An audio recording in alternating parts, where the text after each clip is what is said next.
Good morning, ladies and gentlemen. We'll call the Board of Examiners meeting to order.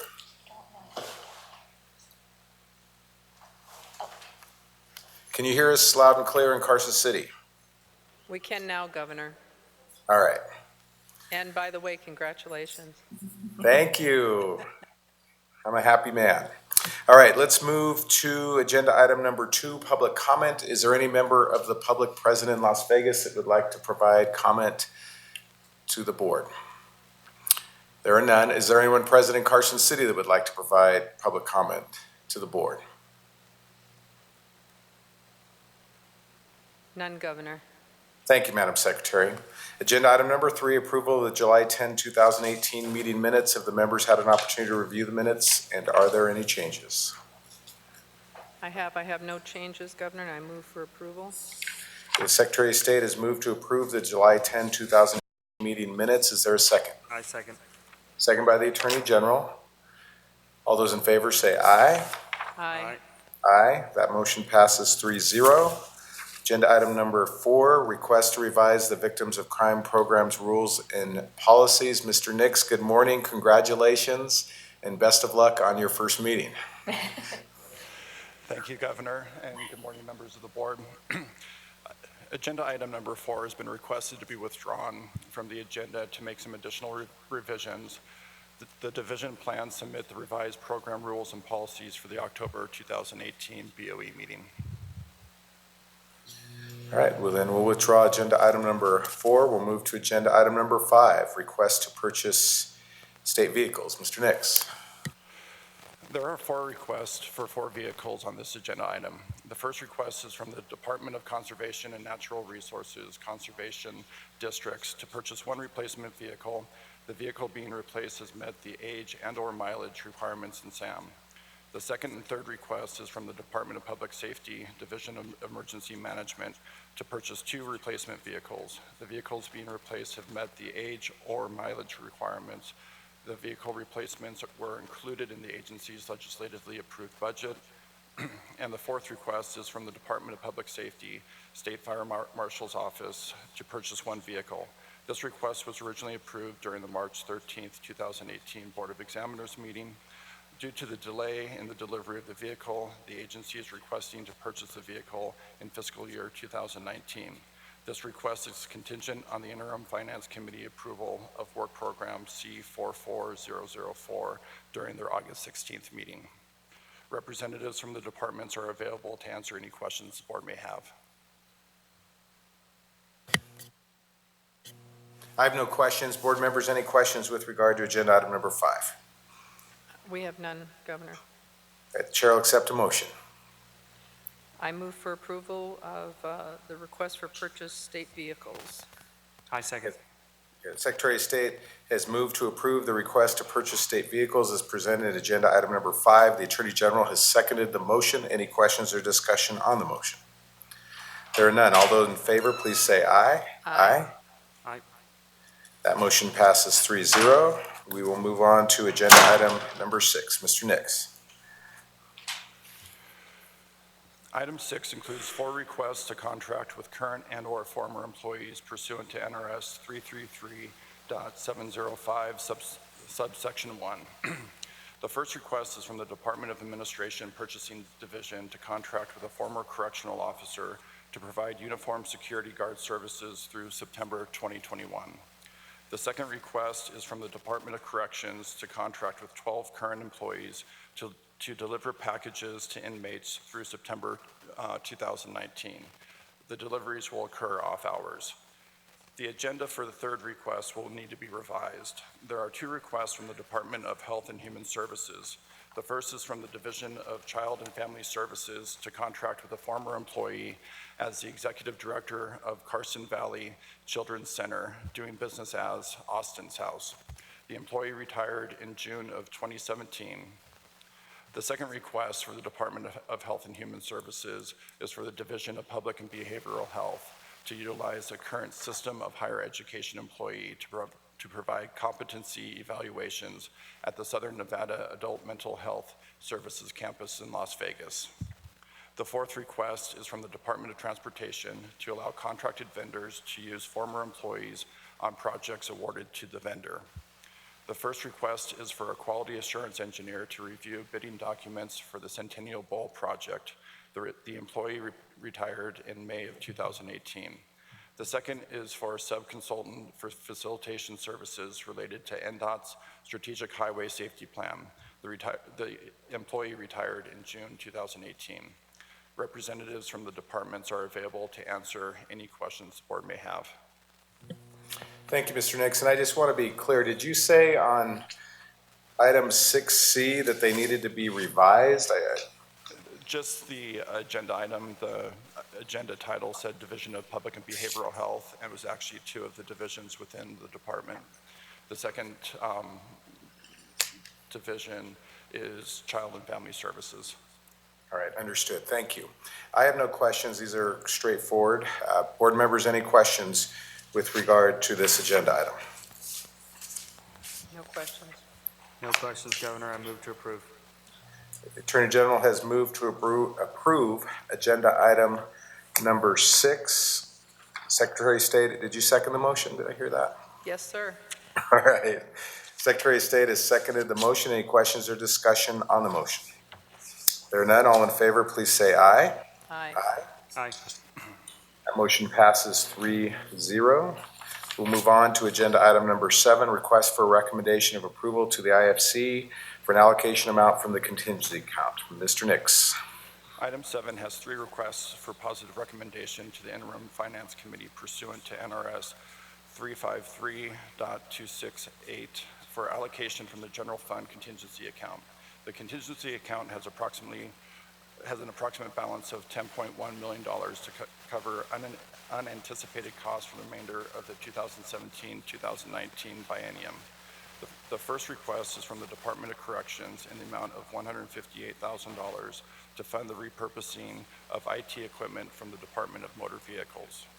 The second request is from the Department of Public Safety, Nevada Highway Patrol, in the amount of $11,100 to cover the remaining cost of dignitaries visiting the state of Nevada in fiscal year 2017 as requested by the United States Secret Service.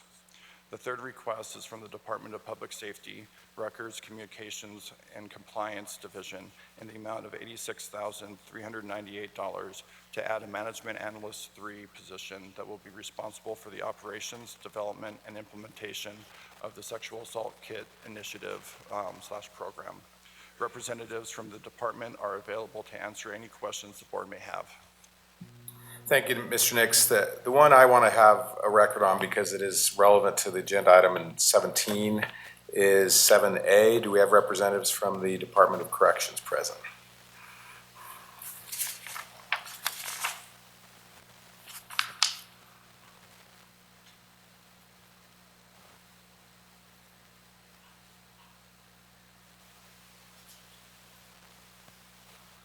Director Zarenda, good morning.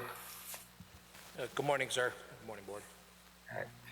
Did you want to, or will you, I should say, just lay down a record for what this equipment is and what you'll be using it for? Good morning. My name is John Barman. I'm the Deputy Director of Support Services for the Department of Corrections. Appreciate your time. And this is a pretty exciting opportunity in front of us, and we appreciate the consideration for this request. Particular, as we know, DMV invested in a project and has found an alternative way of completing that project, but they have purchased substantial information technology equipment, and it is no longer needed for the alternative way that they're going to approach their solution. Therefore, they have this equipment. It is available for other purposes within the state. They've also contacted the original vendor for this equipment, who has offered to purchase this equipment back. Unfortunately, the value that the vendor is adding to this equipment is very minimal, and so therefore the state is posed with an opportunity to either accept the minimal payment from the vendor for this equipment or to repurpose this equipment elsewhere in the state for other purposes. NDOC has a functioning network, but we do not have a substantial or hardy disaster recovery plan. This equipment would be an opportunity for NDOC to set up redundancy not only on premises of each of our facilities, but also north-south. We could take our main software and have that co-located so that should we lose network connectivity to the Carson City location, we would still have operability through a redundant site. There are many pieces to this puzzle that would help make all of this come together. One of it obviously depends on an increase in bandwidth. NDOC has been working with the Department of Administration, ITES, and the Governor's Office to find solutions to the bandwidth limitation. We have implemented or signed an agreement to address those bandwidth limitations and expect to have those solutions implemented within 90 days.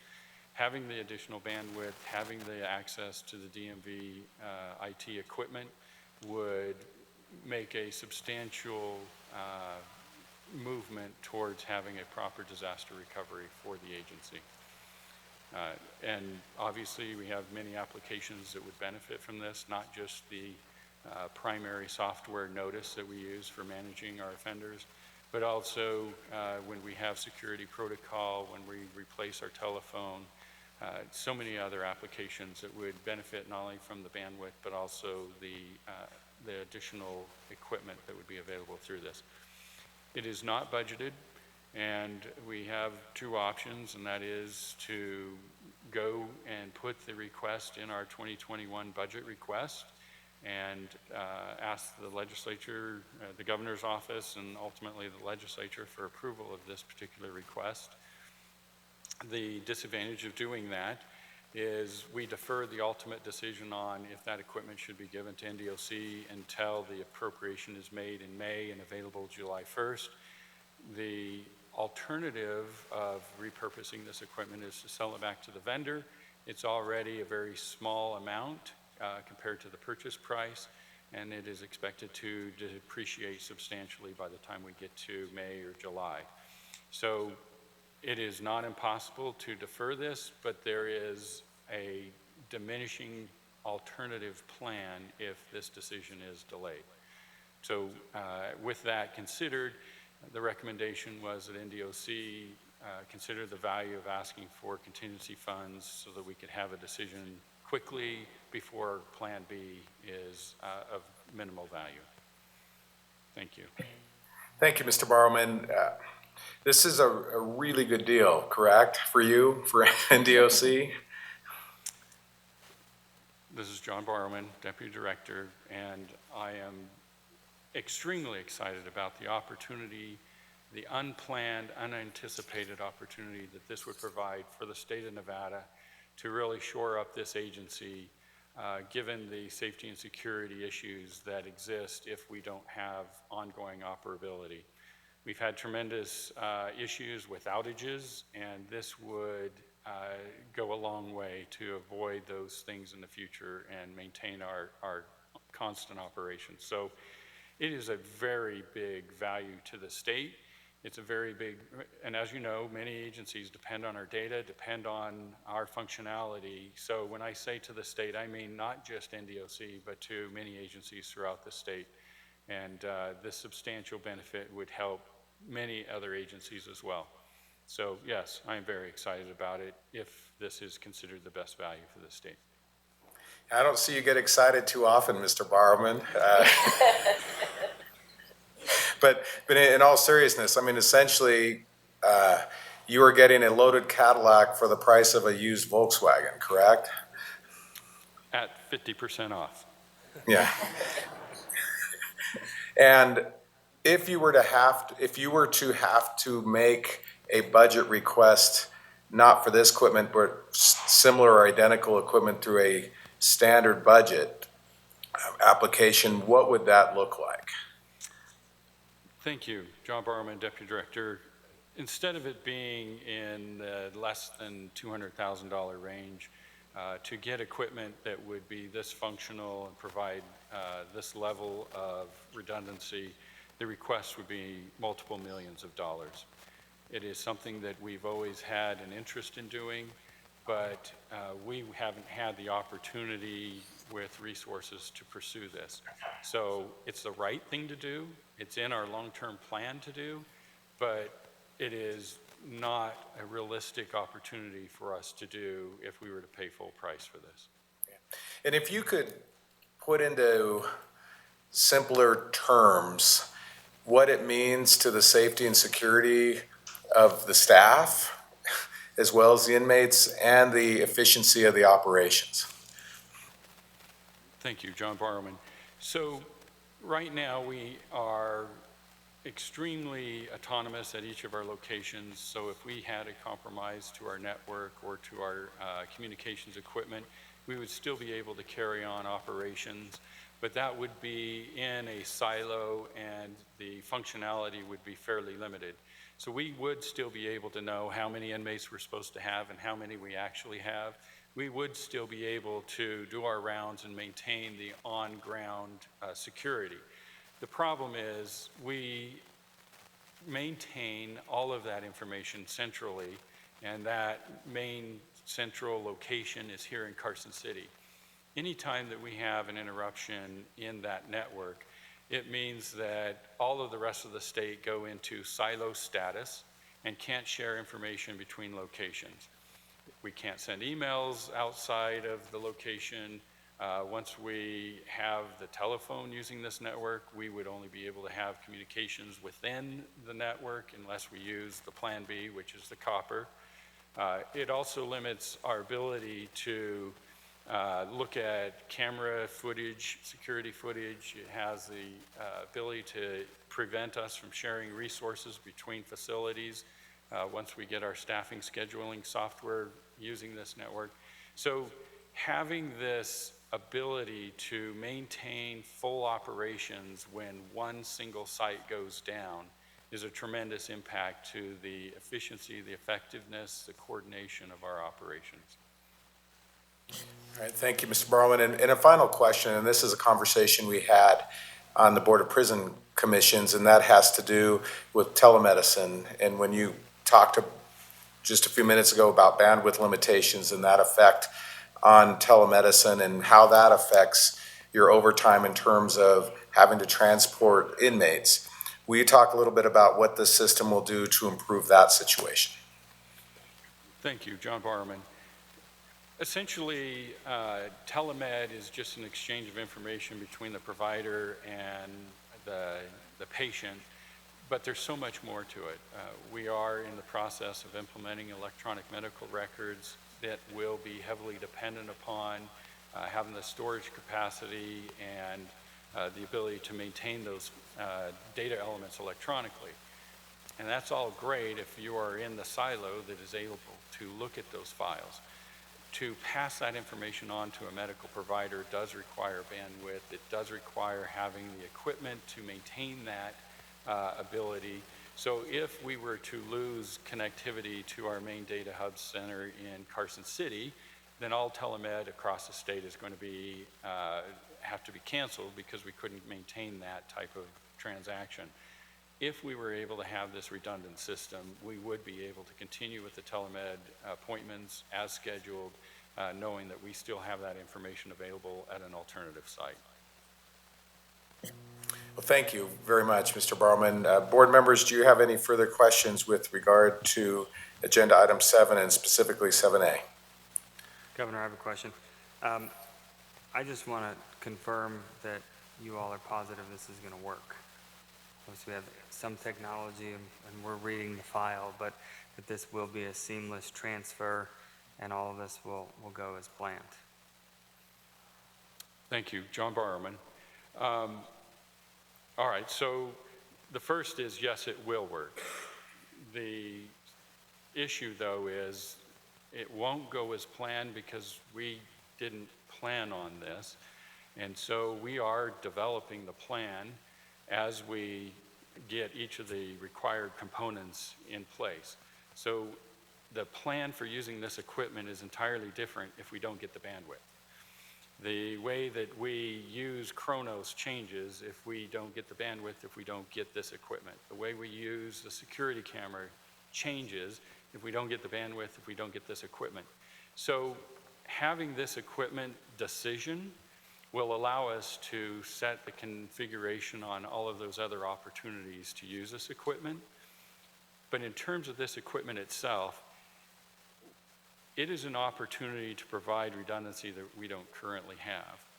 And having this equipment and being able to deploy this equipment as resources are available, as the plan is developed. So we aren't going to be implementing anything that hasn't been considered and configured properly. So we're not going to compromise our current network in order to use this equipment. But there absolutely is an opportunity that we are developing in order to use this equipment as we implement it. So yes, it will be fully utilized, fully functional when all of the pieces are approved and implemented over a course of time. Thank you. Any other questions from Northern Nevada? Mr. Barman, the Attorney General's question just prompted one more on my part. So will there be complete cooperation between EATS and the IT folks in the Department of Corrections to make sure this gets implemented appropriately if it's approved? Thank you. Yes, this is John Barman. When DMV realized that they had this equipment available, they did reach out to EATS and other departments saying, is there any other agencies that could benefit from this opportunity? Everyone had an opportunity to utilize it. NDOC appears to be the best fit for this equipment. And we had several meetings, including, I believe, the governor's office, the executive budget office. I believe LCB was at the meeting, ITES was at the meeting, Department of Administration, DMV was at the meeting, where we talked about the entire situation, how it developed, and what the opportunities were. At that point in time, even ITES took a look at what opportunities they had to utilize it, but it still appeared that NDOC was the best fit. So with their endorsement and their recommendation, this plan has moved forward to have NDOC be considered for this equipment. Once we have this approval, we will continue to work with ICE to make sure that the system is compliant with their protocol. All right, thank you, Mr. Barman, because my point being that sometimes folks get a little territorial with their IT systems, and I just want to make sure that everyone's cooperating and working together. Thank you, I appreciate it. ICE has been a big supporter with the telemed. They've been a big supporter with the increase in bandwidth, and they've been a big supporter in repurposing this equipment for NDOC. So we find that our partnership has been pretty effective. All right, thank you. Director Zarenda, any concluding remarks? James Renner for the record, no, because some of the IT stuff is kind of out of my professionalism here, and I don't understand a lot of the IT things that are going on and how it works and the terms they use. So that's why I leave it up to the people that know IT stuff. Well, let me ask this then, because I can't deny that I'm part of that club too with you, but in any event, it's just important for me to have a record of what it means to you operationally. So James Renner for the record, what this will allow me to do, which was a big deal this year, was the overtime issues that we've been having in the scheduling system. This is going to allow Department of Corrections to really implement. We've been slowing down on the implementation and getting the contract together for the Chronos system, which is the scheduling system for the master roster post plans, the correction officers for the leave times. This is going to actually allow us to do it system-wide, so we really need this in place before we can even get the Chronos system to be put in place. And that's going to be a big money savings for me and the department down the road. And grievance-wise, it's going to be able to answer things. It won't be able to show favoritism if there is any. The Chronos will be an electronic system so that staff know exactly where they're working, when they're off. We could keep track of sick leave abuse, anything that's been that doesn't look right. All those things will come in place because this system will allow us to be able to do that. And that's where, to me, that's the biggest piece that I've been trying to do this year to try to conquer, and this will help me do that. So they told me this will do that, and I'm looking forward to getting this Chronos on board so that we could start managing it properly. Thank you, Director Zarenda, and I keep saying it's my final question, but if all things go as we hope that they do, when will this system be operational? Thank you. This is John Barman, Deputy Director. Assuming that we get the interim finance committee contingency funds approved on Thursday, we have the mechanism to process the paperwork and the payment to DMV relatively quickly. They also have much of the equipment inventoried and are prepared in many cases because it's still in the box in some cases, to deliver that fairly rapidly. Other pieces of equipment they will have to take offline, even though it hasn't been utilized for an application. They still had it live to make sure that the system integrity was there. So there will be some decommissioning of equipment, but nonetheless, we expect to have that equipment in fairly short order. I'm told months, and at that point, then we would be able to begin installing and implementing this equipment. In terms of the time that it would take to fully utilize the capacity of this equipment, a lot of it is going to be the development of the other projects that we have in place. For instance, the Chronos, the security cameras, the telephone system, some of those other applications, and it would be a ramp up. But nonetheless, the availability of the equipment is expected to be online in SFY 19. Thank you. That's all I have. Board members, any additional questions? I have none. I'll move for approval. The Secretary of State, and would that be approval for all of agenda item number Yes, 7? yes, sir. A, B, and C. Thank you. Thank you. So the Secretary of State has moved to approve the request for a recommendation of approval to the IFC Committee for an allocation amount from the contingency account as presented in agenda item number 7. Is there a second? I second. Attorney General has seconded the motion. Any questions or discussion on the motion? I hear none. All in favor say aye. Aye. That motion passes 3-0. We'll move on to agenda item number 8, request for allocation and disbursement of funds for salary adjustments. Mr. Nix. Sections 4, 5, and 6, and 7 of AB 517 and sections 2, 3, 4, and 5 of SB 368 from the 2017 legislative session appropriated salary adjustment funds to the Board of Examiners to cover vacancy salary savings built into agency budgets, as well as the 3% cost of living adjustments effective on July 1st, 2017, which were not included in the agency salary budgets. An agency whose actual salaries exceed the budgeted amount due to their vacancy savings or the COLAs are allowed to request salary adjustment dollars from the Board of Examiners.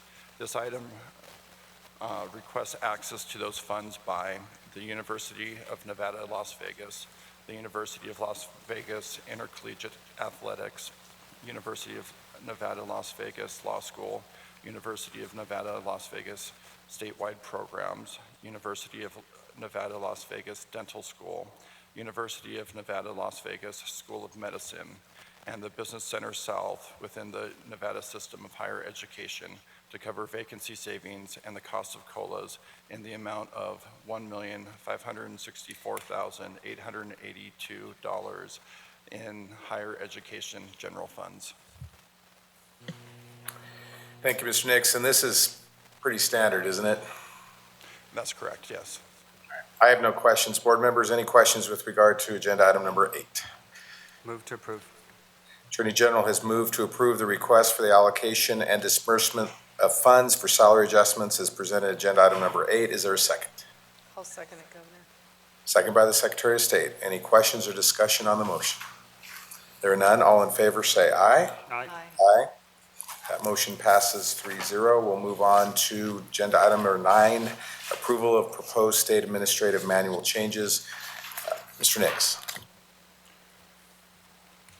Agenda item number 9 seeks approval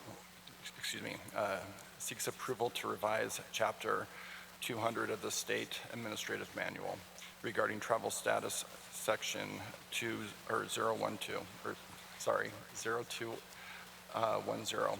This agenda item needs to be revised to include section 0236, mileage for allowance for moving. This chapter has been revised to add language regarding when an employee can claim a meal on their reimbursement request in section 0210, travel status, and to add the GSA rate for relocation in section 0236, mileage allowance for moving. There were 2 comments received and were not incorporated into the final document due to the posting of the meeting documents. We would like to add the following language to section 0210, travel status.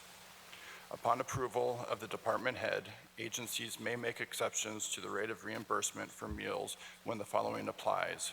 1, employee has a food allergy and/or dietary restriction that precludes the employee from consuming the provided meal at a conference, meeting, or other work function.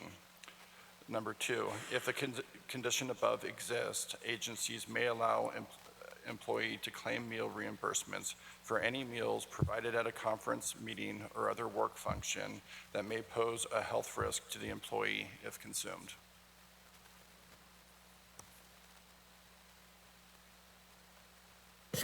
Does that finish the amendment, Mr. Nix? Yes. All right. I have no questions. Board members, any questions with regard to agenda item number 9? I have none. Move for approval. And Madam Secretary, does your motion include the language that was just proposed by Mr. Nix? Yes, with the amended language, yes. Thank you. Secretary of State has moved to approve the proposed state administrative manual changes with the verbal statement made by Mr. Nix. Is there a second? I second. Second by the Attorney General. Any questions or discussion on the motion? There are none. All in favor say aye. Aye. Aye. Aye. That motion passes 3-0. We'll move on to agenda item number 10, approval of proposed master lease agreements. Mr. Nix. Item 10 is a request from the Department of Administration, Enterprise IT Services Division to amend a lease agreement. This request would amend the master lease agreement with Dell Financial Services for mid-range equipment for state applications. The amendment extends the lease through June 30th, 2022 at a cost of $1,508,272.20 due to the replacement and expansion of storage capacity for state data. And thank you, Mr. Nix. I have no questions. Any questions from board members? I have none. I have none. I move to approve. Attorney General has moved to approve the proposed master lease agreement as presented in agenda item number 10. Is there a second? I'll second it, Governor. Second by the Secretary of State. Any questions or discussion on the motion? There are none. All in favor say aye. Aye. That motion passes 3-0. We will move on to agenda item number 11, information item, Governor's Finance Office. Mr. Nix. Agenda item 11 is an informational report on the available balances in the various contingency accounts managed by the Board of Examiners or the Interim Finance Committee as of June 18th, 2018. These accounts will cover contingencies through the 2017 through 2019 biennium. I'd be happy to answer any questions the board may have on this item. Thank you, Mr. Nix. I'll ask my standard question. How are we doing? Are we in good stead? At this point, yes, we are in good shape. We have approximately $2.6 million that will be reimbursed to the IFC contingency fund and 1.95 replenished to the statutory contingency fund due to some prepayments that the Division of Forestry has received from the federal government. And I'm pretty certain we talked about that in a previous Board of Examiners meeting, whereby we had essentially had to add money to the Department of Forestry account because we had paid out so much but hadn't been reimbursed. It's likely that Ms. Casey is in the audience. I just want to thank her for being so aggressive and the people that work with her in terms of recouping that money. And when do we anticipate that it will be deposited? The funds should be deposited with the closing of their accounts, so basically at the end of this month, early September. That's great news. Thank you. All right, board members, any questions with regard to agenda item number 11? I have none, Governor. All right, that's well, it's an information item, so I don't believe we Oh, you need don't to need it, nope. take action. Thank you.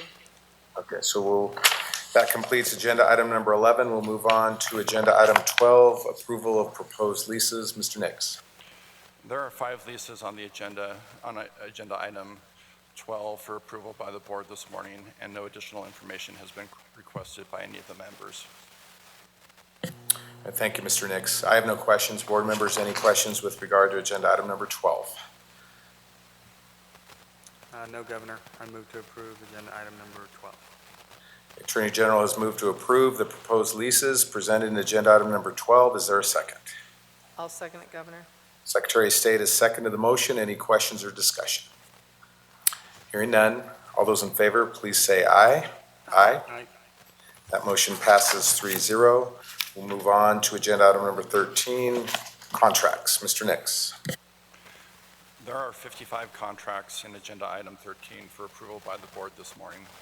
Contract numbers 31 and 32 are contingent upon the approval of a work program at the IFC meeting on Thursday.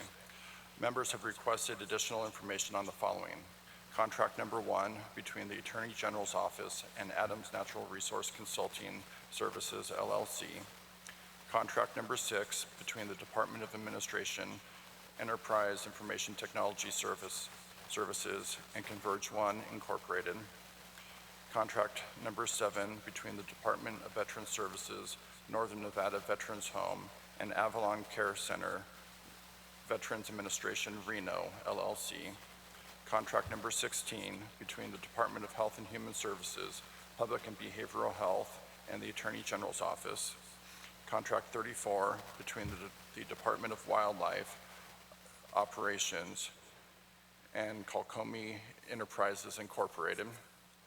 Contract number 52 between the Department of Employment, Training and Rehabilitation, Vocational Rehabilitation, and Jobs for Nevada's Graduates, and contract number 55 between Silver State Health Insurance Exchange and VMO Incorporated, doing business as Get Insured.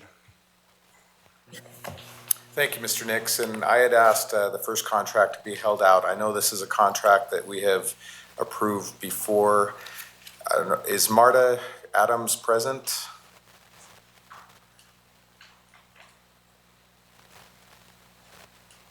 She's making her way, Governor. All right.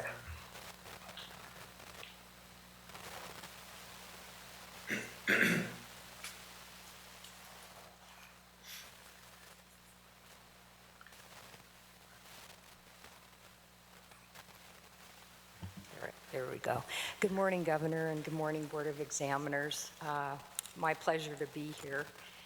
And joining me at the table to my right is Wayne Howell, Chief Deputy Attorney General. To my left, Robert Halstead, Executive Director of the Agency for Nuclear Projects.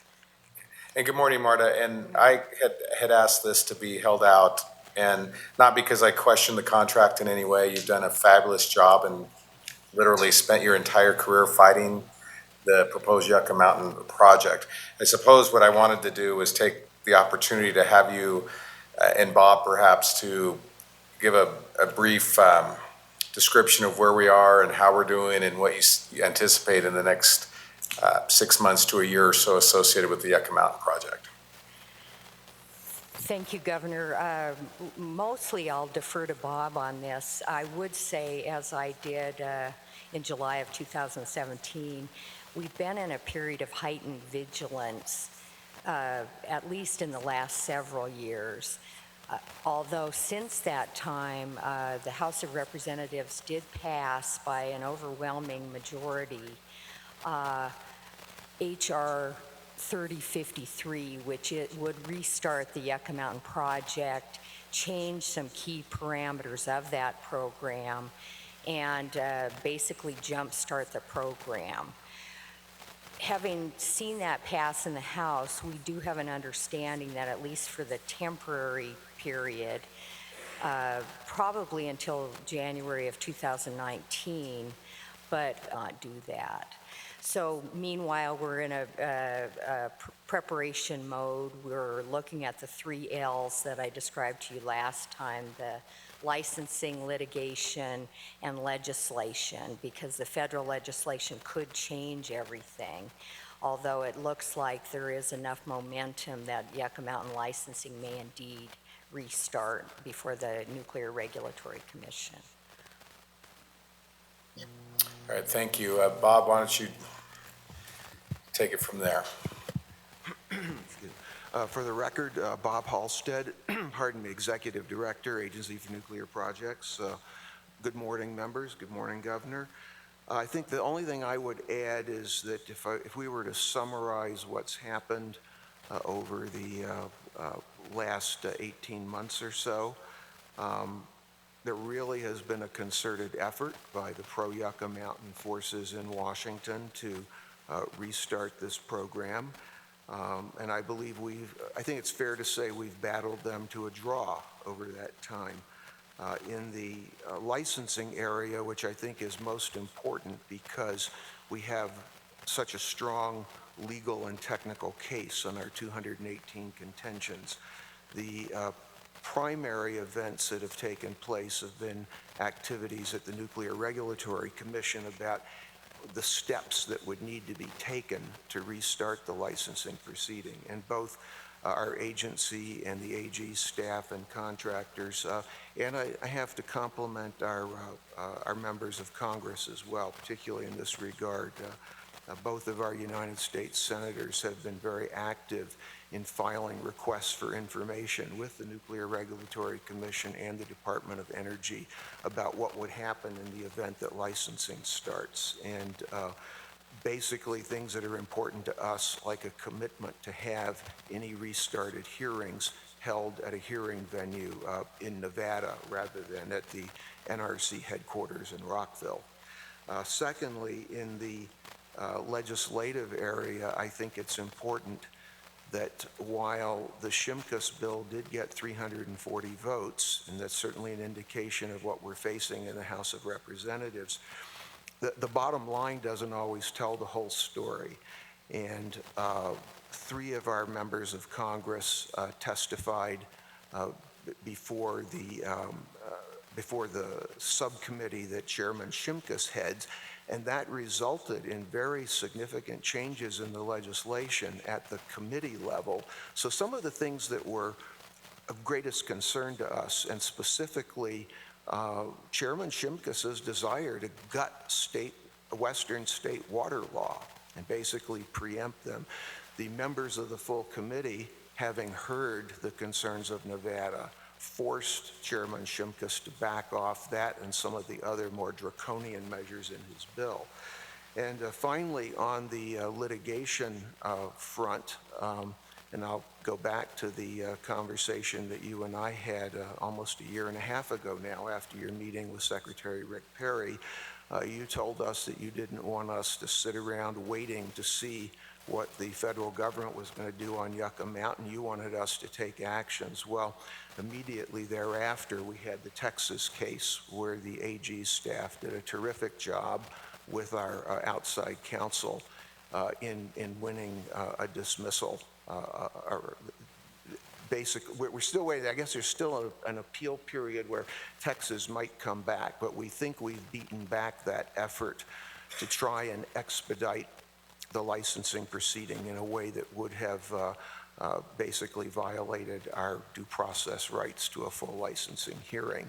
In 2 other areas, as you asked us to do, we've worked with the Attorney General's office and our outside counsel, and we have at least in 3 major areas, and I don't want to talk about our litigation strategy in great detail here, but when and if necessary, we're prepared to reactivate 3 cases that are currently in abeyance now. So I don't want to underestimate the threat that we face from particularly the House of Representatives and the Trump administration and their desire to restart Yucca Mountain.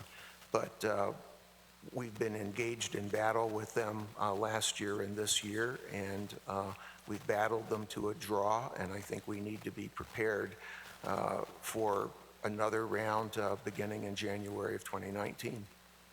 And that's why we need MARTA services. No, Mr. Halstead, thank you. And the same message today as when we spoke before. We're going to take the fight to them. I don't want to play defense anymore in this, so wherever we have an opportunity, we're going to take it to them. I'm very passionate about this, and I think we've got the best team that we could possibly hope for in terms of experience and ability to continue this fight to stop Yucca Mountain. So I appreciate your efforts, and I just need to know if you need any more resources. As I said, MARTA is a very, very important and valuable member of this team and in our strategy. So MARTA, again, I thank you for that. But this is an important contract. This is obviously an important issue. It's one that has spanned decades now, and at this point, given the history that you just described and the action taken in the House of Representatives, and then the delay of the bill until after the election, I think we need to anticipate that something's going to happen after the first of the year, and we need to be ready for it. And if there's something that we can do in between there, we should do it. So again, I appreciate the opportunity to work with all of you. I have 4 more months, so whatever we can do between now and then, let's continue to slug them in the stomach and pop them between the eyes. We will do that, Governor. All right, thank you. Board members, any further questions or comments on contract number 1? Governor, I'd just like to thank you and the Attorney General, both Governor's Office and the Attorney General, for all the work that you're doing on this on our behalf of Nevada. So thank you. Thank you, Madam Secretary. Any other questions or comments on contract number 1? All right. Again, thank you, Marta and Bob and Wayne. Okay, we'll move to agenda item number 6.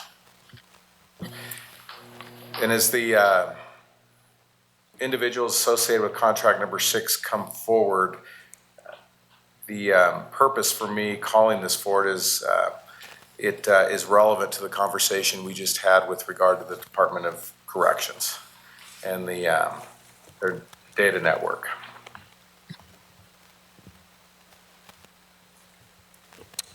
Good morning, Governor, members of the board. This is Patrick Cates, Director of the Department of Administration. I have with me Michael Dietrich, the State CIO for Nevada, and Jan Matthews, IT Manager for Enterprise IT Services, who's been working with Corrections. Governor, to the testimony provided by Corrections earlier, I can confirm that our 2 departments have been cooperating very closely on increasing bandwidth and network connectivity, and this contract is a part of that. This contract will provide services to analyze Department of Corrections networks at key locations, 4 key locations, to ensure that the network is configured in the most efficient way possible so that any additional bandwidth that is added is used as efficiently as possible. The outcome of this should improve their configurations, should improve their need for bandwidth. It may identify needs for investments in equipment upgrades to make their network more efficient. And it is part of a larger effort to try to bring them more bandwidth. We've been working very closely with them on those efforts. Thank you, Director Cates. So would you agree with what Mr. Barrowman presented in terms of what, and Director Zarenda for that matter, and what it can do for their operations if they're I guess we've approved them getting that new equipment, or if IFC approves it?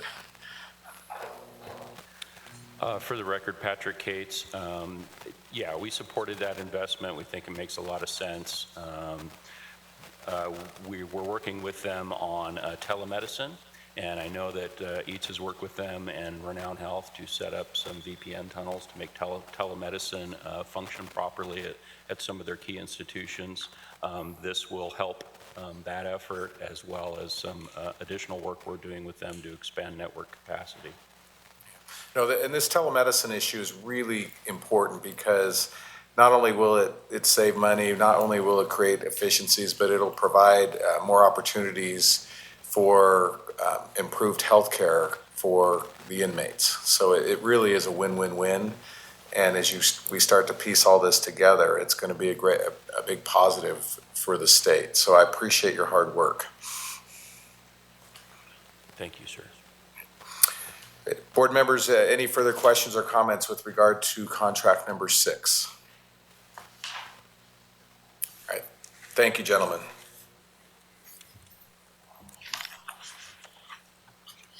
We'll move to contract number 7, which is Department of Veteran Services and Avalon Care. There's no need to discuss number 16.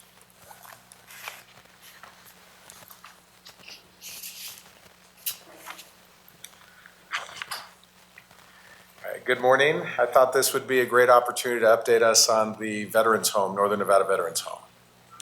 Please proceed. Thank you, Governor, and Attorney General Laxalt and Secretary Zagaski.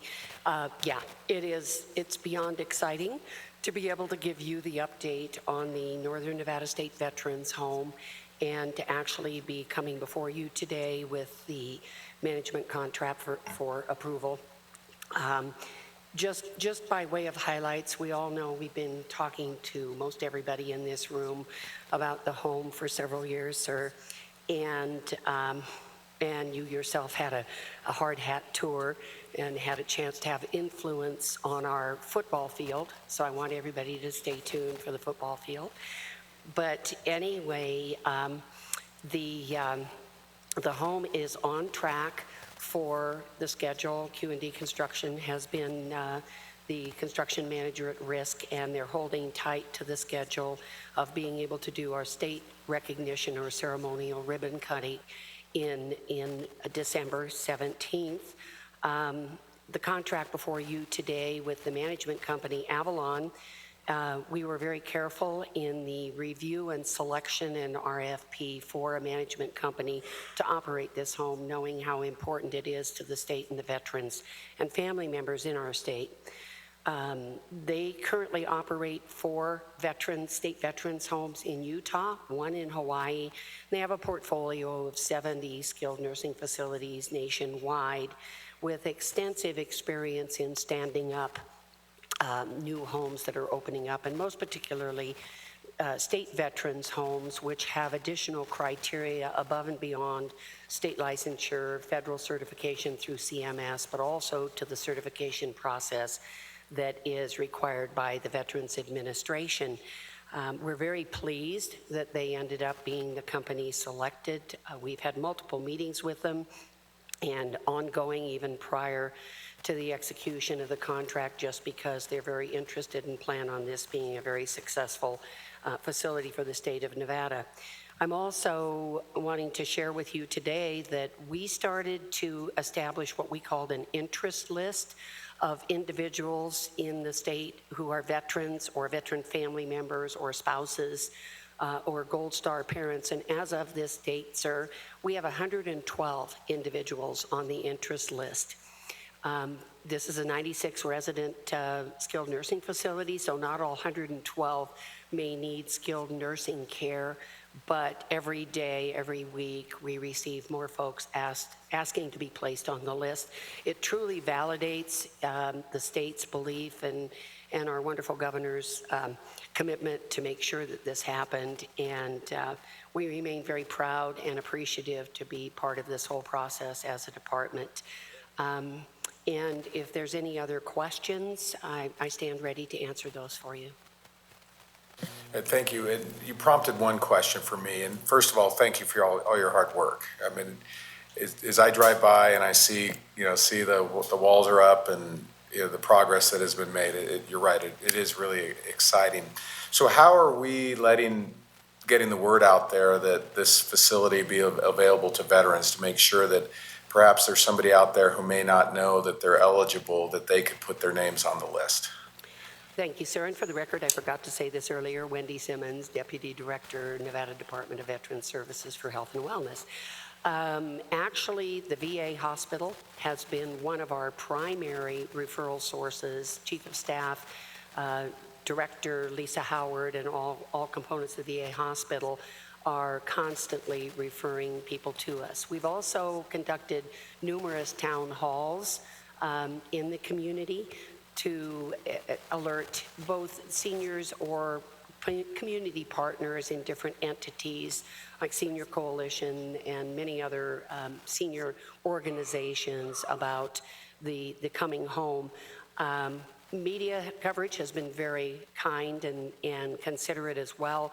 So getting the word out, I think it typifies Nevada. And what I love so much about Nevada, it's a community buzz, and it's all of our wonderful veterans organizations, but the passion everybody shows in this state for veteran services. So it's old Nevada community buzz that actually has been getting the word out, sir. Okay, thank you, Ms. Simmons. Board members, any questions or comments on contract number 7?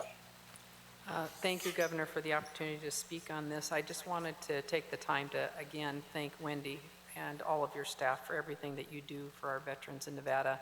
I see you everywhere. I mean, I'm not even there, and I know that you're there. So you do so much, and we're really, really pleased. I'm so thrilled with the governor's announcement about the veterans home, and then how fast you've been able to move and work with that. I was very honored to be there for the groundbreaking, so hopeful to be there for the opening day when we get to wheel the first patient in. And I know what you've done down south, and I do attend a lot of their ceremonies and opportunities that I get to go to the VA hospital there, and I'm just proud of what you guys are doing, so thank you very much. Thank you. Thanks, Governor. Thank you, Madam Secretary. Any Just other want to questions? congratulate you guys as well for the great work, and thank you, Governor, for really championing this. It wouldn't have happened without you. Thank you. Appreciate you all. Thank you. Ms. Simmons, one more question. Did we get our reimbursement check from the federal government for that $34 million or whatever it was? For the record, Wendy Simmons, and Governor, that will be forthcoming. All the documents are in to the VA, so we will get the reimbursement check as soon as we start to submit the claims that are associated with that funding coming back. But yeah, we're all delightfully pleased that that is going to come back to the state. All right, thank you very much. And again, really appreciate your hard work and commitment. Thank you. All right. We'll move on to contract 34. I believe I saw Director Wasley in the audience.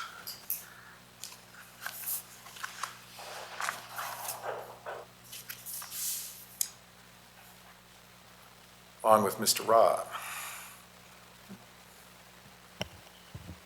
Good morning, Governor, board Good members. morning. Tony Wasley, Director for Nevada Department of Wildlife, for the record. All right, will you tell us a little bit about this contract? Absolutely. Thank you for the question, Governor. This kind of dates back to the 2017 session where the department undertook a fairly significant license modernization and license simplification effort, going from 27 different licenses and stamps down to simplified structure with 8 enhanced electronic purchasing mobile device purchasing options. The implementation of that simplified structure happened to be simultaneous with the expiration of an existing contract. The department followed a rigorous RFP process with state purchasing to select a new vendor to carry out some aspects of this implementation, and as required in statute, the department must have a third-party vendor conduct the hunt application system, of which we had over half of the 300,000 applications submitted this year were submitted on mobile device. So it is providing some of that enhanced functionality. Amendment, if approved, would take that to 9 million. Over that 6-year period, that would be an additional roughly $250,000 a year, but that still is at a savings of over $1 million a year to the Department of Wildlife and citizens of Nevada. This amendment was not an unanticipated need based on some of the structural differences in the contract. And Governor and board members, if I may, I'd like to. Thank you. Liz O'Brien, Deputy Director for the record.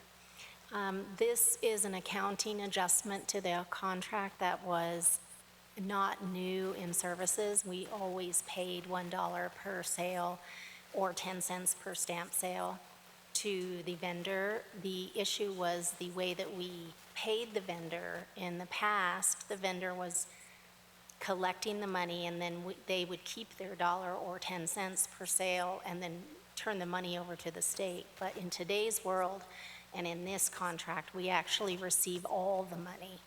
And then the vendor, and this new vendor in particular, bills. Thank you. Anything else, Director Bosley? No, thank you, Governor. I'd be happy to answer any questions, should there be any. Does that mean if I go fishing on Saturday, I can get my fishing license, my day fishing license online? Yes, sir. That is part of our marketing slogan, get online, get outside. All right. I like that. So but congratulations. I think hopefully that'll encourage that many more people to do just that, to get outside. Thank you, Governor. Any other questions from board members on contract number 34? I have one question, Governor. So I just want to clarify that there isn't any additional money that is being gained or lost. All that's the same. The only reason we have additional dollars here is because the contract's being extended out. Am I understanding that correctly? Liz O'Brien for the record, and yes, you are correct. Okay. Thank you. All right. Thank you, Director Bosley, Mr. Robb, and Ms. O'Brien. We'll move to contract 52, which is between Dieter and Jobs for Nevada's graduates.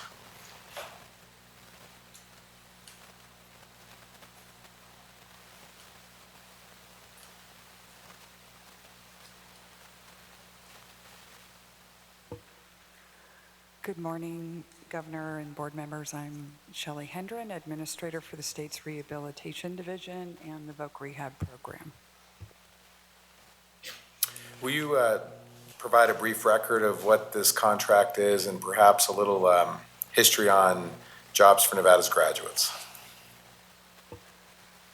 Thank you. It'd be my honor. We became affiliated with Jobs for America's Graduates, or JAG, around 2015 when they joined us on a rural tour and town hall meetings that we were holding so that they could spread the word about this program and get into more schools across Nevada. What JAG does, well, the mission of JAG is to improve graduation rates for students that have barriers. And then they, of course, have a vocational goal to assist these students to prepare for work and then obtain work when they get out of high school.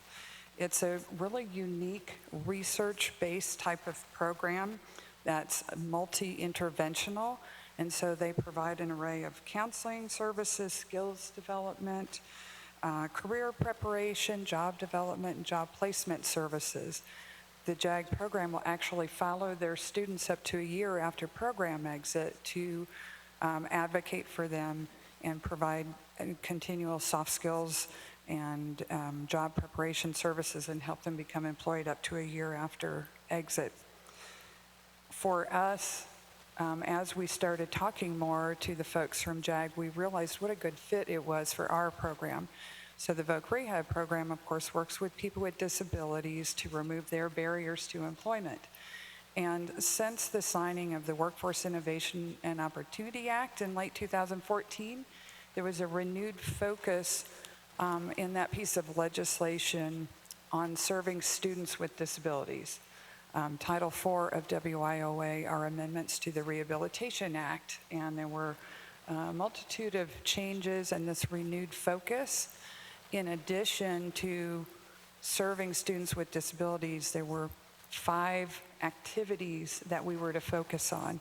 And what we found in meeting with the JAG folks is their curriculum that they established hit 4 of those 5 services, which is career counseling, counseling on post-secondary education opportunities, self-advocacy, and job readiness training. And so we thought it would be a very good marriage for us. The biggest challenge we had is that because of our federal grant, we were unable to pay them to do what they normally do. So, but we can pay them for expansion, and that's what these contracts are for. We've contracted with them 2 years to date for school year 17 and 18, and this is to add 3 more years. And what we did is establish a baseline. And in 2016, they were serving 95 students with disabilities in the JAG program.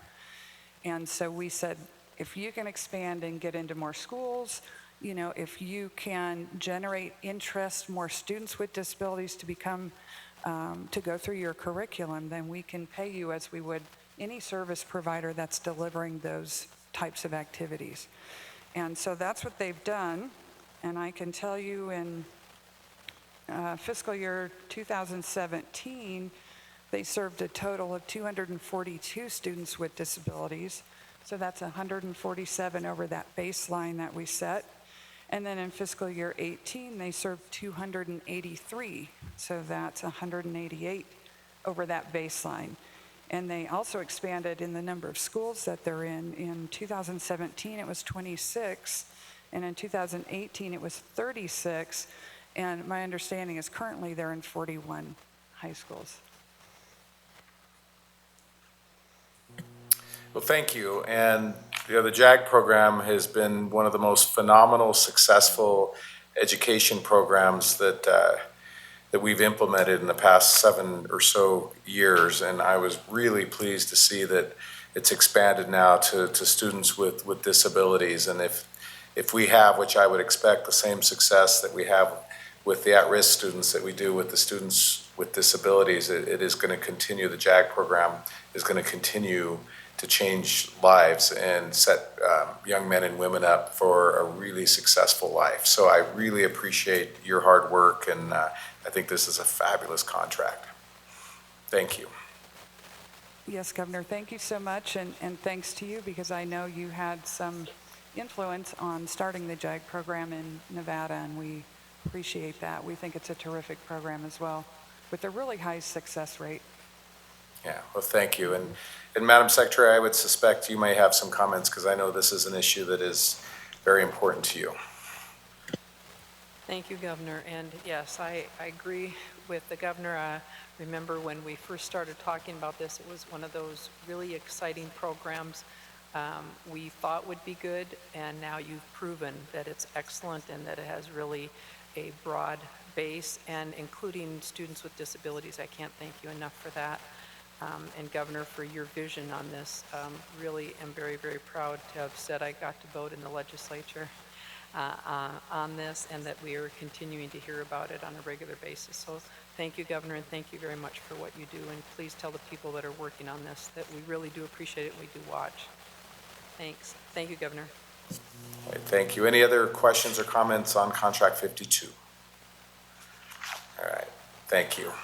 We'll move on to Contract 55, which is the Silver State Health Exchange.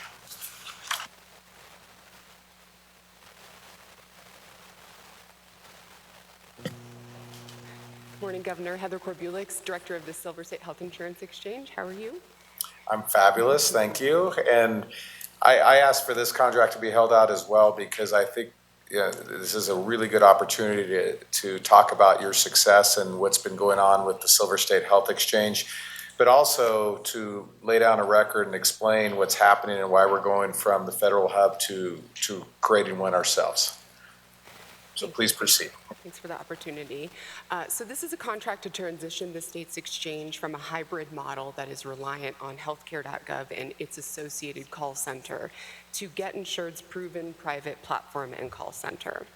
The increase in fees that healthcare.gov or to lease healthcare.gov system have pushed the exchange to seek a private market business solution that will allow the continued control necessary to service Nevadans at a lower cost than the federal government.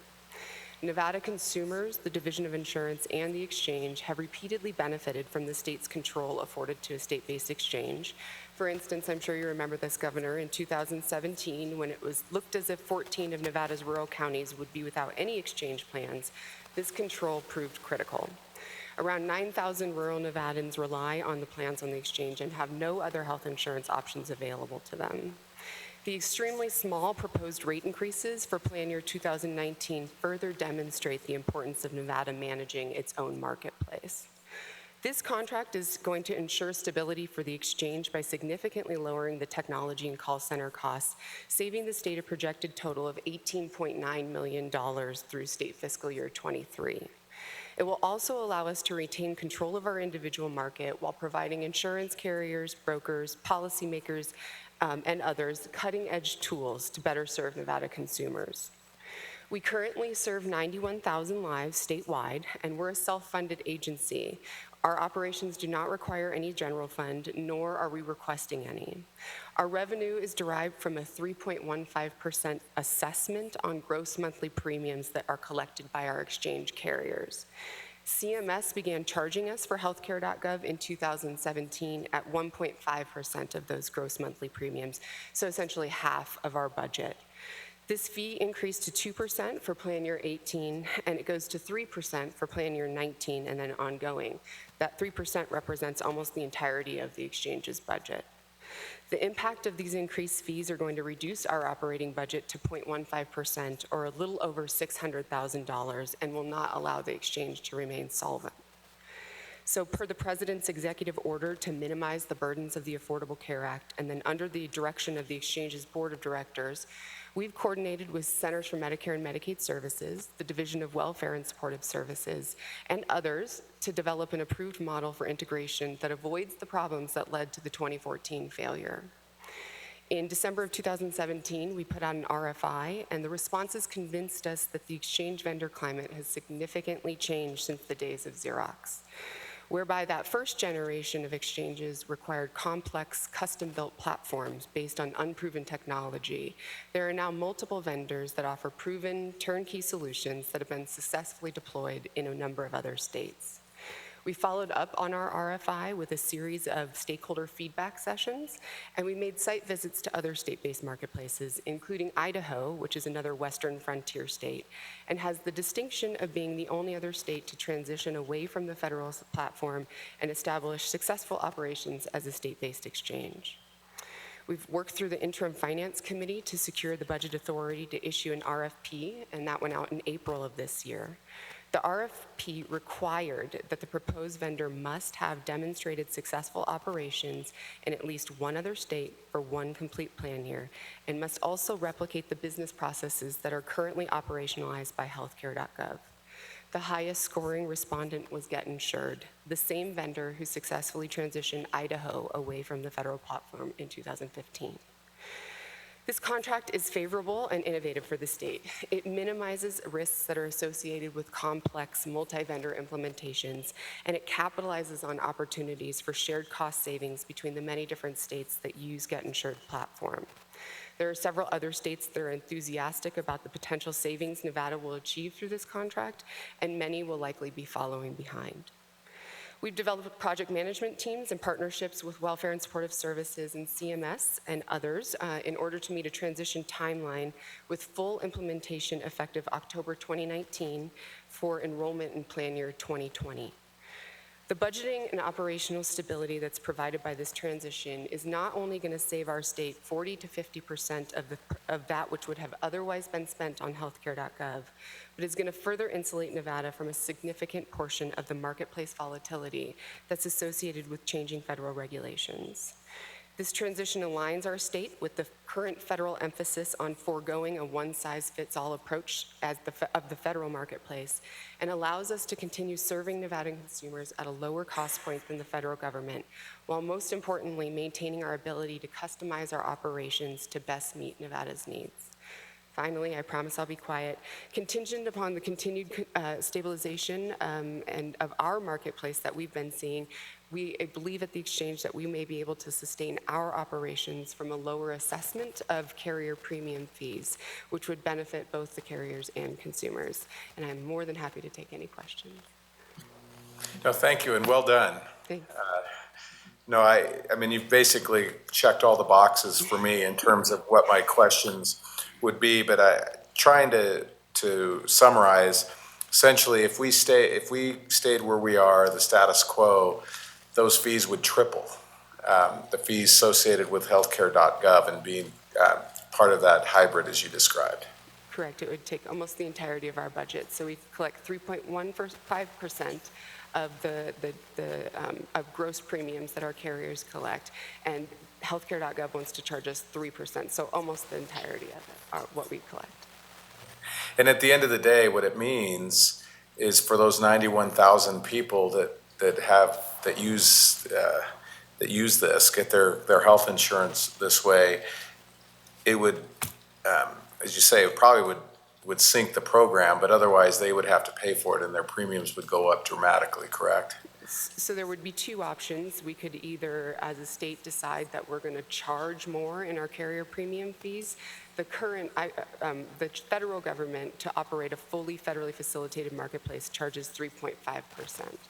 So we could ask for that or over that amount, but I don't think there's an appetite for that. Or we could hand our operations over to the federal government, which essentially looks like less service for more of a cost. And then finally, for me, you said it, not me, the Xerox. I still have the scars from all of that. So in any event, you have 100% confidence in this vendor that it can do what it says it can do. I know you talked about they already have experience in Idaho, but we feel really good about this. Yes, Governor. The Xerox ghost lives in my office, and so yes, I am well aware of the pain that was created in 2014, and I am very confident in Get Insured's ability, not just based on what they've done in Idaho, but they're operationalized in 6 states with a proven platform that is functional and working for them. Thank you. Those are all the questions I have. Board members, any questions with regard to Contract 55? I just have one question. So shifting over to basically state-run exchange obviously will save us money. Is that something that eventually will lead to lower premiums? Is that something that will be potentially passed back to Nevadans? Yeah, so based on the continued stabilization of the marketplace, which we have been seeing in our state, we believe that we could lower our premium assessment fees and that would be passed along to the carriers, who would then therefore pass it to the consumers. And so what's the percentage, just going off of this 3.1, I believe, what are we going to be able to operate under? To be determined based on Roughly, stabilization. I mean, is it half? Is it three-quarters? I think we will be able to operate on probably less than 3%. Thank you. And one other piece of good news is I understand that we have a pretty healthy reserve as well. Correct, and that's a good point. So the one area of frustration that I have been working with our entire federal delegation around is the fact that healthcare.gov wants to charge us for the full plan year in 2019. At the same time, we'll be paying for some of these transition costs and paying our new vendor. So we're working on, our reserves will be exhausted by the time we pay both organizations. Okay, that's a fact I didn't know, so I would love to get involved with that in terms of charging us, for a full year when we're only getting a fraction of the service. So we can have that conversation on another day. But, happy to. But again, thank you for your hard work in making the Silver State Health Exchange the success that it is. Thank you, Governor. Thank you. Governor, if I might, I just also want to thank you all for working on this, because this has been something that has been brought again to the legislation. We've been following it, watching it for a few years now, and so we're really happy that we have a conclusion. We have some type of a model that we're going to be able to follow. So thank you for all the hard work. Governor, thank you for your efforts, and it hasn't been easy. I know whenever you say Xerox, whatever anybody says that word, it kind of has the hair stand up on the back of your neck, because that was not a fun session to go through with that. So thank you for everything that you've done. Thank you, Madam Secretary.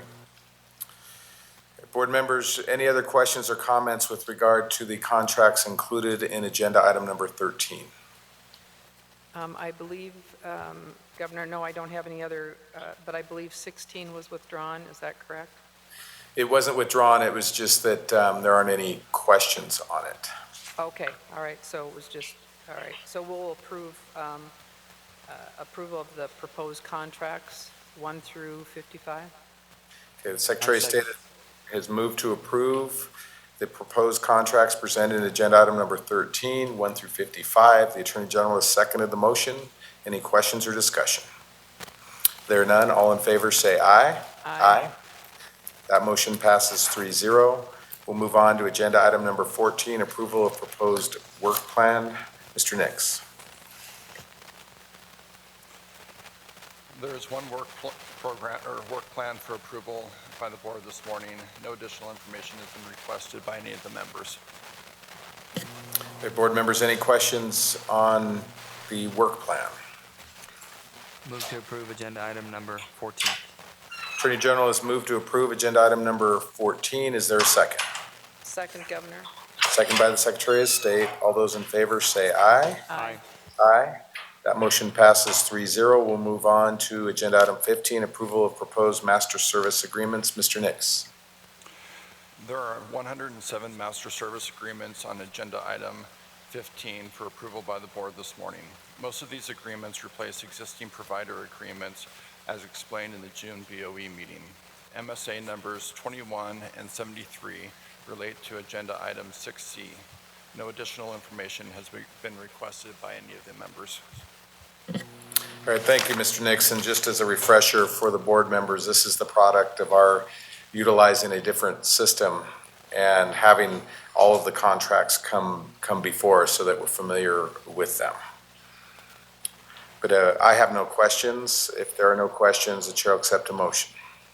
Governor, I move to approve agenda item number 15. Attorney General has moved to approve the proposed master service agreements included in agenda item 15. Is there a second? Second, Governor. Second by the Secretary of State. All in favor, please say aye. Aye. Aye. Those opposed say no. That motion passes 3-0. We'll move on to agenda item 16, Clerk of the Board contracts, Mr. Nix. There are 58 contracts under the $50,000 threshold approved by the clerk between June 19th, 2018 and July 23rd, 2018. This item is informational only, and no additional information has been requested by any of the members. Thank you, Mr. Nix. Any questions with regard to agenda item 16? I hear none. That's an information item. I'm sorry, Madam Secretary, did you have a question?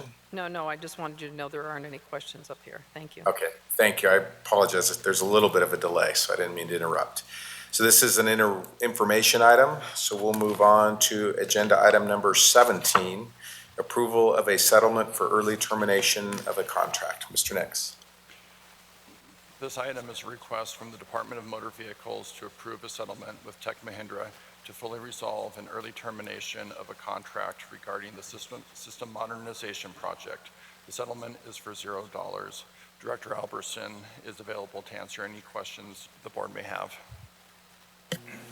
Thank you, Mr. Nix. Is Director Albertson at the table? Yes, she is. Director Albertson, did you have any presentation you wanted to make? Yes, Governor, thank you for this opportunity, and I'd also like to extend my congratulations to you. Thank you very much. So good morning, Governor and members of the board. For the record, Terry Albertson, Director of the Department of Motor Vehicles. With me today is Mike Jensen, Senior Deputy Attorney General. We are before you today seeking approval of the settlement agreement and release related to the termination of the contract between the DMV and Tech Mahindra for the system modernization project. Pursuant to contract, upon termination, Tech Mahindra provided DMV claims for approximately $7.5 million they believed were due to them. The DMV disputed all of those claims for amounts due. Through this settlement agreement and release, the DMV and Tech Mahindra have mutually agreed to release each other from any and all claims arising under the contract. As a result, the DMV pays nothing to Tech Mahindra to close this contract. Through this settlement agreement, the state of Nevada and Tech Mahindra will avoid the potential for adverse outcomes and the substantial costs associated with this type of litigation. This is a very favorable settlement of the claim for the DMV and the people of the state of Nevada. We respectfully seek your approval of this settlement agreement and release.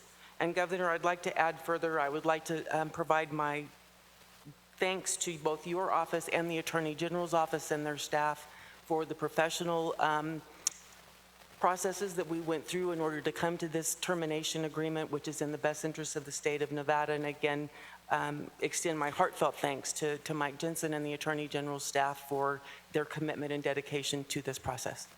Be happy to answer any questions you might have. Thank you, Director Albertson. And just, Mr. Jensen, I see you're sitting there. Do you agree with that conclusion that the settlement is in the best interest of the state?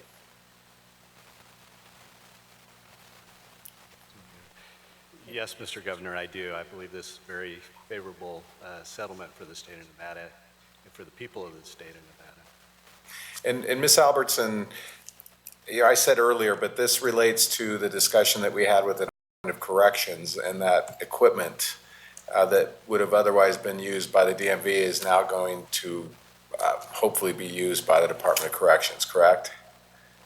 That is correct, Governor. And again, I think as part of this settlement agreement, that's a win-win for the state of Nevada. Again, the Department of Corrections can benefit from that equipment that the department does not believe we will need for our system modernization effort going forward. And again, want to thank the board for their consideration for that opportunity for NDOC. And thank you, Ms. Albertson. And then let's move to that next issue with regard to system modernization. Are we now preparing a new plan to move forward? Yes, Governor. Terry Albertson for the record. So the department has successfully submitted a completed 10 to EATS for their consideration, and we are simultaneously working on a new RFP to go out for procurement for a new systems integrator for our modernization effort, which is now referred to as the STAR project. Yeah, I saw that earlier in our agenda as well for the work plan. So that STAR project, when we do the RFP, will it be a wide open RFP so that any interested vendor will be able to present a proposal? Thank you. Again, Terry Albertson for the record. Yes, Governor, we are working with the Department of Purchasing in order to put out a full RFP procurement in order to seek a vendor for our systems integration. Thank you very much. Board members, any questions with regard to agenda item number 17? No questions from here. We thank you, though, for your work. Thank you very much. Thank you. If there are no further questions or comments, the chair will accept a motion to approve the settlement for early termination of contract by the DMV with Tech Mahindra as presented in agenda item number 17. I move for approval of 17, the approval of the settlement for early termination of a contract for DMV. Secretary of State has moved for approval. Is there a second? I second. Second by the Attorney General. Any questions or comments on the motion? I hear none. All in favor say aye. Aye. Aye. That motion passes 3-0. Thank you, Director Albertson. Thank you, Mr. Jensen. We'll move to agenda item number 18, public comment. Is there any member of the public present in Las Vegas that would like to provide public comment to the board? There's no public comment in Las Vegas. Any public comment from Carson City? I don't see anyone here. The only thing I'd like to say to you, Governor, is thank you and your staff. We're really excited about Jim's replacement. Yeah, we've really, in the Secretary of State's office, we just want to thank you very much for always working with us and answering questions that we might have that we ask, and working with all the different agencies. So we just want to tell you thank you. Thank you, Madam Secretary. And Mr. Nix, you can breathe. You did a fabulous job on your first full meeting. Thanks, Governor. All right, if there's no further comment, if there's no other public comment, agenda item number 19, is there a motion to adjourn? Move to adjourn. Secretary of State has moved to adjourn. Is there a second? Second. Second by the Attorney General. All in favor say aye. Aye. Aye. That motion passes 3-0. This meeting is adjourned. Thank you, ladies and gentlemen. Thank you, Governor. Thank you, Madam Secretary.